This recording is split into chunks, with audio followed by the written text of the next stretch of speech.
गाँ गहली रे पारिवारिक व्यय ओडिशा देशर तल आड़ू तृतीय।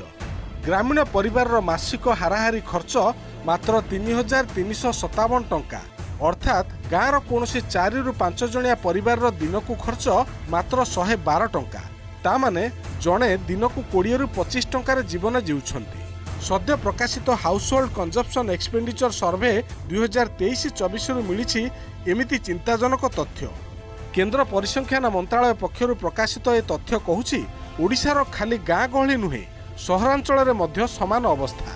शहरी परिवार मुंड पिछा मासिक व्यय 5825 टंका अर्थात एठी एक परिवार दैनिक हाराहारी खर्च 194 टंका जहाँ जातीय हार ठारू मध्य ढेर पछरे। जातीय स्तर में ग्रामीण परिवार मासिक खर्च 4122 टंका होइथिबा बेले ओडिशार ग्रामीण परिवार मासिक खर्च यहाठारू 765 टंका कम। सेपरि सहरांचल में जातीय हार 6996 टंका थिबा बेले ओडिशा रे यह 1171 टंका कम। अर्थनीति विशेषज्ञ सूचना 20 वर्ष तले राज्य जो स्थिति रे थिला एबे भी सही स्थिति रे अछि।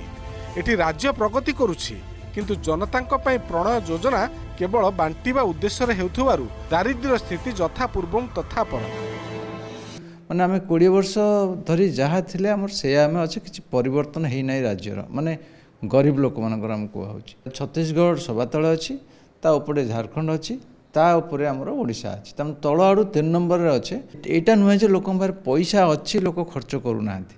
एटा या जे लोकन पार पैसा नाही लोकंकर आर्थिक स्थिति स्वच्छल नुहे तेणु से पैसा जेतु ना से खर्च करू नांती। तेणु आर्थिक स्थिति स्वच्छल सरकार काम करने दरकार।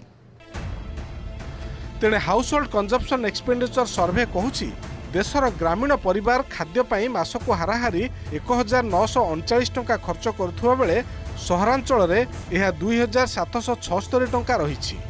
भात हांडी गोटे चिपिला भली 2023-24 रे एभली परिवार केवल डाली बाबद मासकू 100 टंका कम खर्च करुवा बेले आमिष बाबद 200 ରୁ 250 टंका अधिक खर्च करने को असमर्थ।